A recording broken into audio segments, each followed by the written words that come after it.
శివాజీని ఆడుకుంటున్న నెటిజన్స్. టాలీవుడ్ నటుడు శివాజీ హీరోయిన్స్ బట్టలపై చేసిన కామెంట్స్ ఇప్పుడు వైరల్ అవుతున్నాయి. ఆడవాళ్లు నిండుగా బట్టలు వేసుకుంటేనే వారికి గౌరవం అంటూ చెప్పుకొచ్చాడు. హీరోయిన్స్ పొట్టి పొట్టి బట్టలు వేసుకోవటం ఎందుకు? ఆ దరిద్రాన్ని మళ్లీ మనమే భరించాలి. ఆడవాళ్లు అందం అనేది చీరల్లో నిండుగా కప్పుకునే బట్టల్లోనే ఉంటుంది. అప్పుడే వారి గౌరవం పెరుగుతుంది. పొట్టి బట్టలు వేసుకుంటే పైకి బాగుంది అంటారు, లోపల తిట్టుకుంటారు. స్త్రీ అంటే ప్రకృతి. ఎంత అందంగా కనిపిస్తే అంత గౌరవం. మహానటి సావిత్రి, సౌందర్య లాంటి హీరోయిన్స్ చాలా మంది ఉన్నారు. గ్లామర్ ఒక దశ వరకు మాత్రమే ఉండాలి అంటూ చెప్పుకొచ్చాడు. నీతులు చెప్పడం పక్కన పెడితే మధ్యలో కొన్ని తప్పుడు పదాలు వాడాడంటూ సోషల్ మీడియాలో నెటిజన్లు ఫైర్ అవుతున్నారు.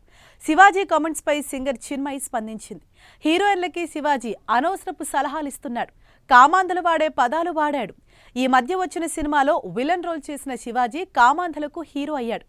అలాంటి పదాలు వాడేటప్పుడు చూసుకొని మాట్లాడాలి. అసలు మీరు జీన్స్ హుడీలు వేసుకుని తిరుగుతారు. హీరోయిన్లు పద్ధతిగా ఉండాలా? మీకు భారతీయ సంస్కృతి మీద అంతగా ప్రేమ ఉంటే ధోతీలు కట్టుకొని, బొట్టు పెట్టుకొని, మెట్టెలు వేసుకుని తిరగండి అంటూ కౌంటర్ ఇచ్చింది. ఇక అనసూయ భరద్వాజ్ కూడా శివాజీకి కౌంటర్ ఇచ్చింది. ఇది నా బాడీ, నీది కాదు అంటూ అమ్మాయిలు డిఫరెంట్ డ్రెస్సెస్ వేసుకున్న ఇమేజ్ను పోస్ట్ చేసింది. ఇక నటుడు మంచు మనోజ్ కూడా స్పందించాడు. శివాజీ పేరు ప్రస్తావించకుండా కౌంటర్ ఇచ్చాడు. సమాజాన్ని ఇన్ఫ్లుయెన్స్ చేసే వాళ్లు ఆచితూచి మాట్లాడాలని సూచించాడు. శివాజీ తరపున మంచు మనోజ్ మహిళా లోకానికి క్షమాపణలు చెప్పాడు. ఇక సోషల్ మీడియాలో కూడా జనం శివాజీ మీద విరుచుకుపడుతున్నారు. మీ అమ్మ, భార్య, కూతురు, అక్క చెల్లెలతో కూడా ఇలాగే మాట్లాడతావా అంటూ శివాజీ మీద ఆగ్రహం వ్యక్తం చేస్తున్నారు.